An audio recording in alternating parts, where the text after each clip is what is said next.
Hello friends, good morning, नमस्ते, सत श्री अकाल, आदाब, राम राम, जय माता दी। कैसे हैं आप सब? उम्मीद है अच्छे होंगे और बेहद खुश होंगे अपने लाइफ में। फ्रेंड्स, स्टोरी ना अपलोड करने के लिए सॉरी। सॉरी इसलिए कि एक्चुअली मैं फास्ट रखी हूँ और 9 दिन का फास्ट रखी हूँ, तो थोड़ा सा जो मेरी एनर्जी लेवल है वो मुझे लो फील हो रही है, तो इसलिए मैंने पोस्ट नहीं किया था, बट मैं आज कर रही हूँ। थोड़ा सा एडजस्ट कर लेना अगर मतलब किसी दिन ना आए तो, क्योंकि पता ही है कि जब हम फास्ट रखते हैं तो क्या हाल होता है।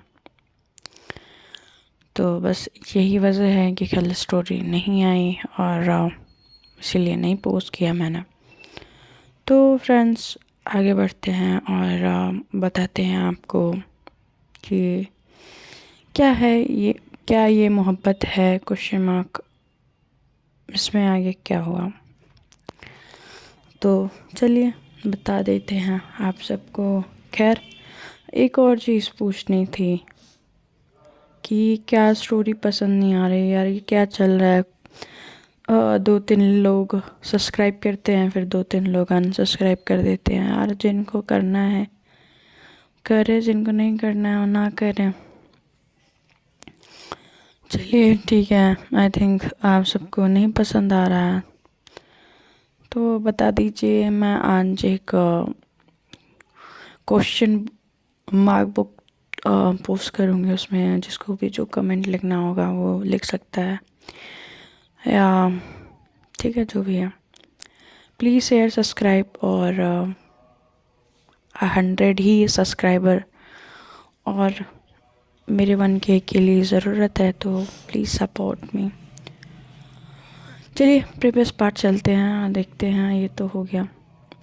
प्रीवियस पार्ट में हमने देखा कि जो हमारी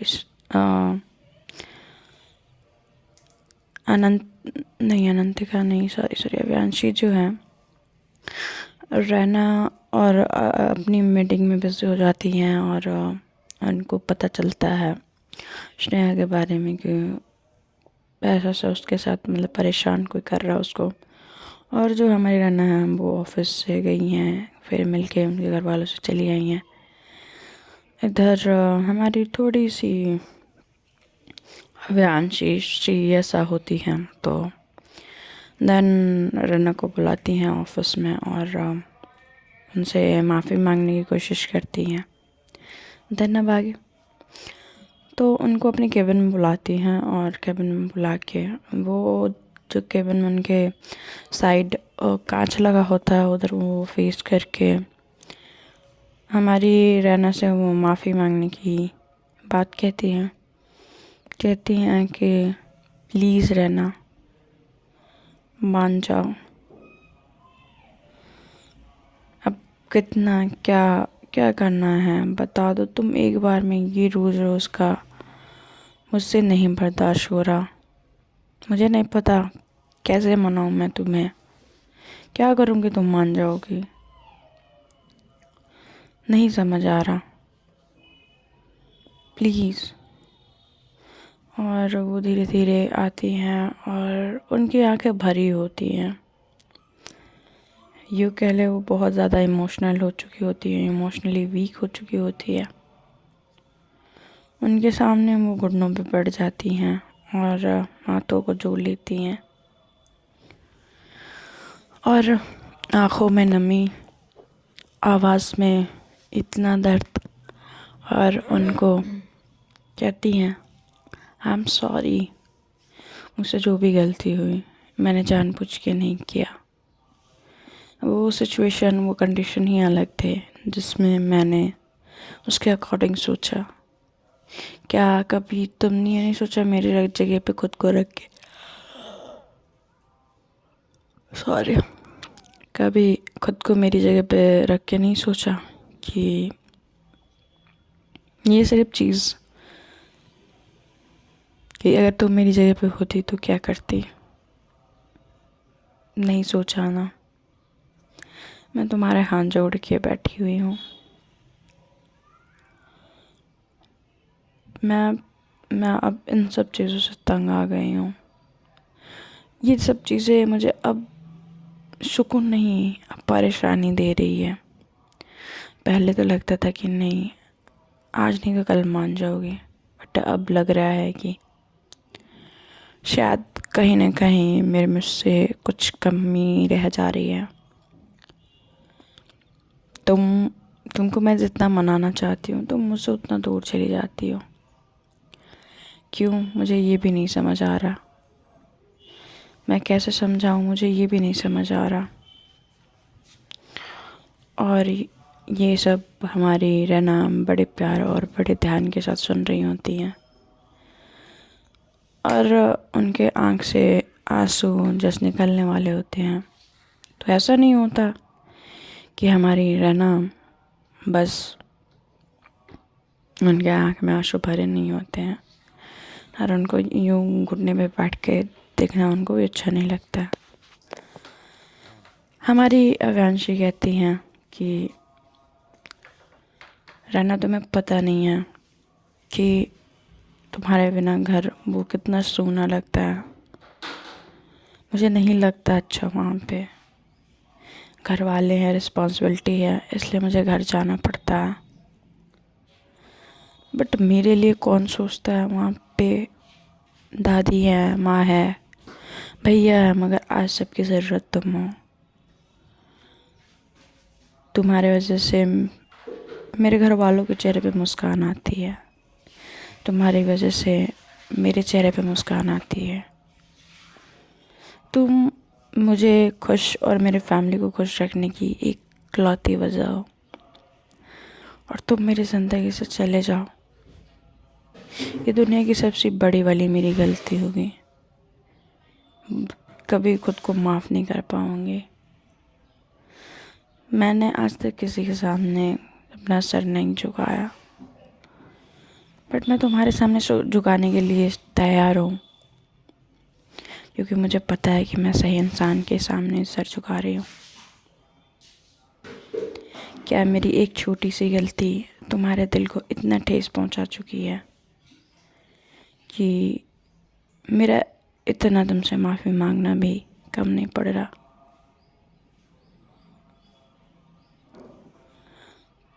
तो ऐसा जब बोलती हैं तो वो बहुत इमोशनल हो जाती हैं, वो भी घुटने पे आ जाती हैं और उनको गले से लगा लेती हैं।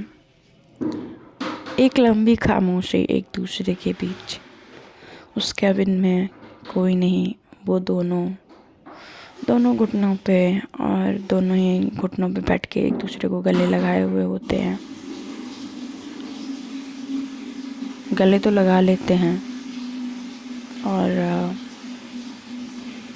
काफ़ी ज़्यादा एक दूसरे को महसूस कर रहे होते हैं उस इमोशंस के साथ। और उस खामोशी में एहसास तो होता है दोनों को ही कि वो क्या चाहते हैं। बट फिर भी हमारी जो अव्यांशी हैं वो उनको मनाना चाह रही होती हैं, या उनको थोड़ा सा कन्फ्यूजन होता है कि वो मान गई या नहीं। तो उनको इतना तो एहसास होता ही है कि वो जिस तरह से उनको गले लगाई हैं, ऐसे बैठे हुए उनको बिल्कुल देख के अच्छा नहीं लगा है। हमारी अव्यांशी की आंखों से आंसू पोंछती हैं रहना, और कहते हैं कि आप मुझे रोते हुए बिल्कुल अच्छे नहीं लगते। आप प्लीज़ ऐसा मत रोया करिए। तो हमारी अव्यांशी बोलती है प्लीज़ तुम भी ऐसा मत रुलाया करो मुझे। इतने दिनों में मुझे पहली बार रोना आया है। उनको खड़ा कराती हैं और खुद भी खड़ी होती है रहना, और उनके कपड़े ठीक करती हैं और उनके बाल ठीक करती हैं। और फिर कहते हैं कि ठीक है आप पानी पीजिए, मैं आपके लिए कॉफ़ी लेके आती हूँ। तो कहती हैं कि नहीं, कॉफ़ी की ज़रूरत नहीं है। जैसे ही वो टर्न होती हैं जाने के लिए, उनका हाथ पकड़ के वो अपनी तरफ खींचती हैं। और तो ऐसा कुछ नहीं होता कि इंटेंस के साथ वो खींचती हैं। जैसे ही वो उनके करीब जैसे मतलब होता है ना कि झटके से खींचती हैं तो वो गिरने वाली होती हैं, उनके ऊपर ही आके वो रुकती हैं। तो उनका दोनों हाथ हमारी अव्यांशी का रैना के दोनों कमर पे रखा हुआ, मतलब कमर पे दोनों हाथ रखा हुआ होता है। उनका हाथ जो होता है उनके दोनों कंधे पे होता है, और दोनों ही एक दूसरे को बड़े शिद्दत से एक दूसरे की आंखों में डूब के देख रहे होते हैं एक दूसरे को। तो वो अपनी आंखों से ही नज़रें उठा के पूछती हैं, अव्यांशी क्या माफ़ किया? तो हमारी रैना भी वैसे ही यही जवाब देती हैं, हाँ कर दिया, माफ़ तो बहुत पहले ही कर दिया था। बस कहीं ना कहीं उस बात की चढ़ती वो दिल से नहीं जा रही थी, और आज आपके नासुओं ने वो चढ़ वो खुन्नस निकाल दी। तो कोई रीज़न ही नहीं रहा। तो ऐसा जो हमारी अव्यांशी होती है, उनके चेहरे पे एक प्यारी सी स्माइल आती है, और उनको वो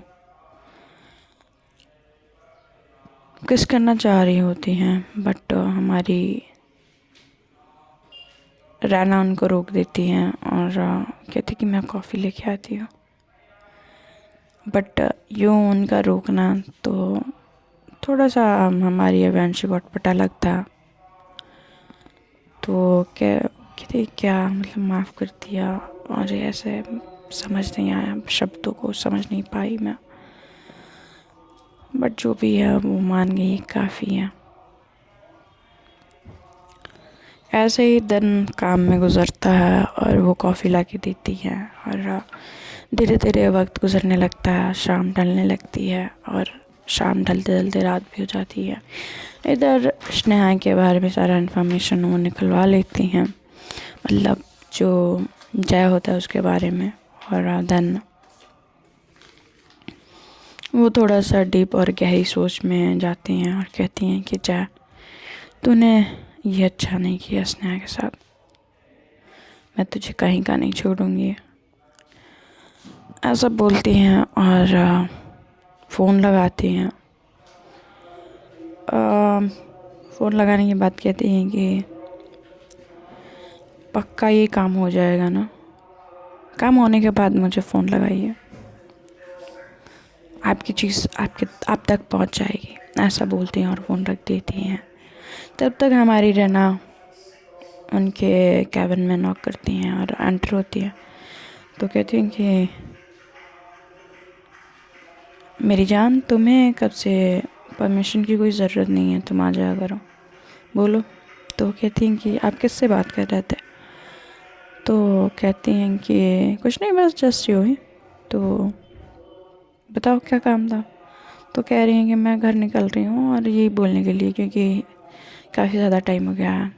तो कहती हैं ओह 9 बज गए, शिट।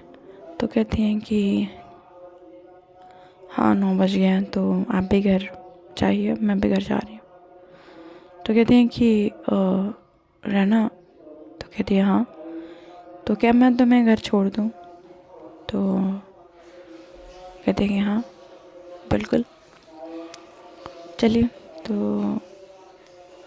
वो जाती हैं साथ में दोनों ही, बट उन दोनों में एक डिस्टेंस होता है। हमारी अव्यांशी पीछे चल रही होती है, रहना आगे। और तब तक स्नेहा कैबिन से निकलती हैं तो कहती हैं कि स्नेहा की हालत देख के रना पूछती हैं कि क्या हुआ आपको। तो कहती हैं कि कुछ नहीं भाभी, मुझे क्या हुआ, सब ठीक है। और वो अवैंशी की तरफ देख के बोलती हैं, तो वो अपने आंखों से इशारा करती हैं और वो थोड़ा सा रिलैक्स हो जाती है। देन उनके मन में आता है कि अब वो सब देख लेगी। तो हमारी जब अवैंशी आंखों से इशारा कर देती है तो वो सोचती हैं कि अब तो वो सब ठीक है, ऑल सेट। तो चलो मैं भी घर निकल रही। नीचे सब तीनों पहुंचते हैं तो कहती हैं कि भाभी आप कैसे जा रहे हो। तो कहती हैं कि मैं, तो कहती हैं हाँ आप, मैं इनके साथ। तो कहती हैं क्या आप जा रहे हो, मतलब आप दोनों के बीच। तो कहती हैं कि ये ऐसे रो के माफ़ी मांगना, मेरे से ना मैंने माफ़ कर दिया।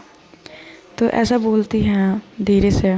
तो कहती हैं कि ओह कोई शर्मा रहा है, कोई ब्लश कर रहा है, ऐसा क्या। कहती हैं कुछ भी, आप भी ना जाइए, मैं नहीं बात कर रही। तो कहती हैं कि ठीक है मैं आपको कल देखती हूँ, अभी तो आप जाओ।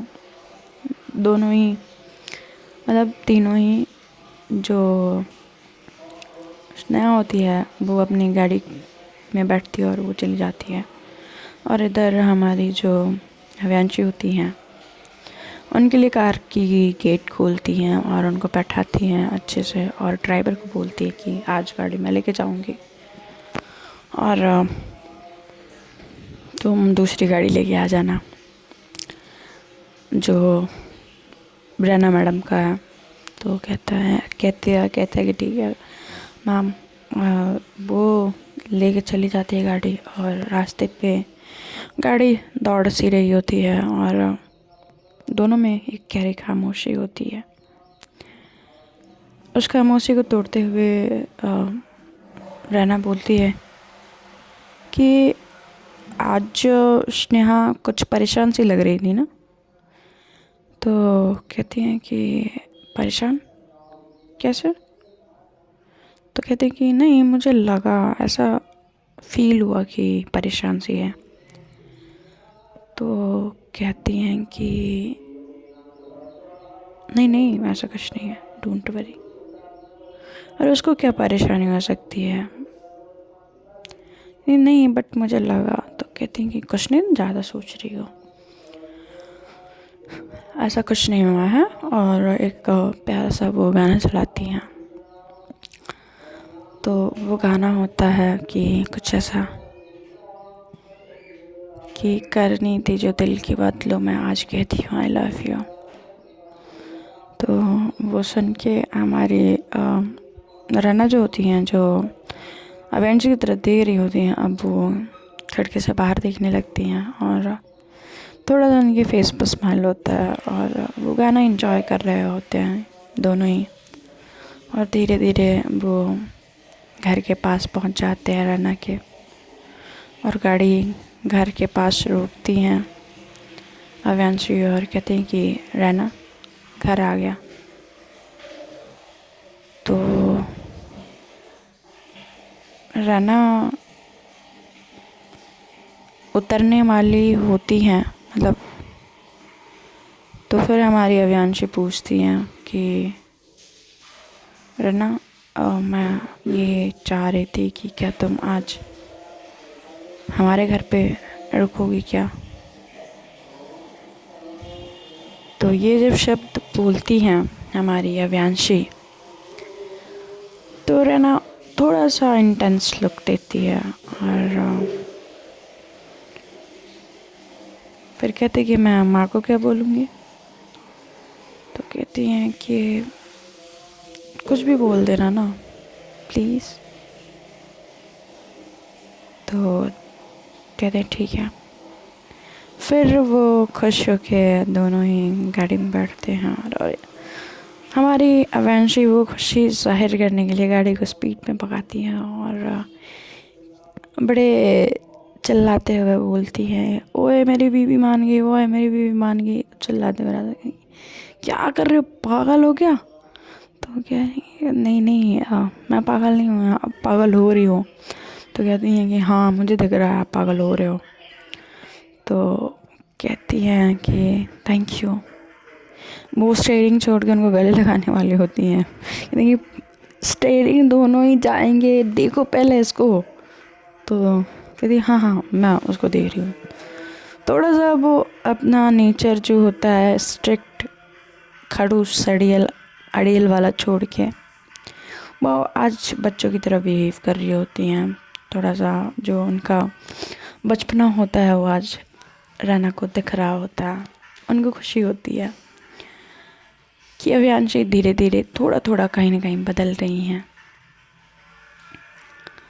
तो जब ये चीज़ देखने के बाद तो कहती हैं कि चलो ठीक है, जो भी है अच्छे चेंजेस हैं, तो चेंजेस तो अच्छे हैं, पॉजिटिव हैं। वो फिर अपने घर भी पहुंच जाते हैं और डोरबेल बहुत बेचैनी के साथ बजा रही होती हैं हमारी अवियांशी। और ये ऐसे देख के उनके हाथ पैर हिल रहे होते हैं। तो कहती हैं कि क्या हुआ? तो कहती हैं कुछ नहीं। तब तक दरवाज़ा खुलता है, तो उनका दरवाज़ा उनकी माँ खोलती हैं। तो कहती क्या बात है बेटा, आज सरप्राइज़ पे सरप्राइज़। तो साइड से वो अवियांशी को भी देखती हैं। तो अवियांशी को उतना ज़्यादा नोट नहीं करती और रैना को अंदर लेके जाती हैं। और अंदर लेके जाती हैं तो सब अवियांशी को कोई नोट नहीं कर रहा होता, कोई भाव नहीं दे रहा, तो सब रैना को घेर के बैठ चुके होते हैं हॉल में। कहते हैं कि क्या है ये, मेरी तो जैसे कोई वैल्यू नहीं है। वैल्यू देखो मोहतरमा को, मतलब मैं लेके आई और सब लोग बैठ गए, मेरा तो मतलब हद है। वो अपना बैग हाथ में जो लिए होती हैं उसको पैर को पटकते हुए जाती हैं। इधर रहने की नज़र पड़ती है उन पे और कहती हैं कि अब इनको क्या हुआ। तो वो देखती हैं जो जा रही होती हैं अपने रूम की तरफ, तो वो रूम छोड़ के वो दूसरे कमरे में जाती हैं। तो कहती हैं कि ये तो इनका रूम था ना, तो ये इसको छोड़ के उसमें क्यों? तो वो पूछती हैं दादी से कि दादी ये वो रूम छोड़ के उसमें क्यों जा रहे हैं? तो कहती हैं कि अरे वो अभी भी रूम बिखरा हुआ है, तुम्हारे बाद जाने के बाद से अवियांशी ने वो रूम ठीक नहीं करवाया, कि तुम्हारे आने के बाद ही वो रूम ठीक होगा ऐसा। तो इसलिए वो दूसरे कमरे में रहती है अभी। तो वो ये चीज़ देख के थोड़ा सा इम्प्रेस होती है। फिर उसके बाद से कहती हैं कि अब मुझे ये सारी चीज़ें करनी पड़ेंगी। तो कहती हैं कि आप सबने डिनर किया? तो कहते हैं कि नहीं, आज हम सब एक साथ डिनर करेंगे, आज हम लोग सब वेट कर रहे थे। बट मुझे नहीं पता था कि जया जी बोलती हैं कि हम लोग इतनी अच्छी सरप्राइज़ मिल जाएगा कि तुम आज हम लोगों के साथ रहने आ जाओगी। तो कहते हैं कि हाँ बट मॉम मैं अभी एक काम करना भूल गई। तो कहती हैं क्या? तो मैं मॉम अपनी माँ को इन्फॉर्म करना। नहीं नहीं बेटा जल्दी से इन्फॉर्म करो चलो। तो तब तक मैं खाना लगवा रही हूँ। तो तब तक खाना लगने लगता है डाइनिंग टेबल पे और वो फ़ोन करती हैं अपनी माँ को कि माँ मैं लड्डू के यहाँ रुक रही हूँ, आज हम सब क्या पार्टी है, तो कुछ बातें करनी है, पैजामा पार्टी है, तो हम ही सब हैं, तो मॉम मैं सुबह आऊँगी। तो कहती हैं कि ठीक है बेटा ध्यान रखना अपना। ऐसा बोल के उनकी माँ कुछ ज़्यादा वो नहीं होती है, क्योंकि उनको अपनी बेटी पे बहुत ज़्यादा भरोसा होता है। और हमारी रहना भी इतनी भरोसेमंद होती हैं कि उनकी माँ उनके ऊपर आंखें बंद करके भरोसा कर सके। उन्होंने ये रिस्पेक्ट, ये इज्जत खुद के लिए बनाई होती है। अगर खाना लगता है, सब खाना वाना खाते हैं और खाना वाना खाने के बाद सब अपने अपने कमरे में जाते हैं। सब लोग एक दूसरे को गुड नाइट बोलते हैं और आयशा बोलती है कि भाभी मुझे आपसे बहुत सारी बातें करनी है। तो क्या आप मेरे साथ सोओगे? तो जया जी कहती हैं कि आयशा आज नहीं ना बेटा, कल भाभी तो अब रहेगी ही रहेगी, तो कल देखते हैं ना। तो कहती हैं ठीक है माँ, बाय भाभी, गुड नाइट। तो वो बोल के चली जाती है। और तन इधर अव्यांशी खा पी के अपने कमरे में जा चुकी होती है और हमारी रना थोड़ा सा हिचकिचा रही होती हैं। हिचकिचा मन से ये रही होती हैं कि मतलब होता है ना एक अलग सा मन में कि आज ऐसा इतना सब कुछ एक ही दिन में। जाती हैं धीरे धीरे सीढ़ियों से और उस कमरे में जाने के बजाय जिस कमरे में वो पहले रुकी थी अव्यांशी के साथ, वो उस कमरे को खोलती हैं, उसका दरवाज़ा खोलती हैं। वो रूम वैसे ही बिखरा होता है और तो जब वो देख रही होती हैं कि ये सब कैसे क्या, तब तक कोई उनको पीछे से उनके कमर में हाथ डाल के उनको हक करता, बैक हक करता। तो हाँ,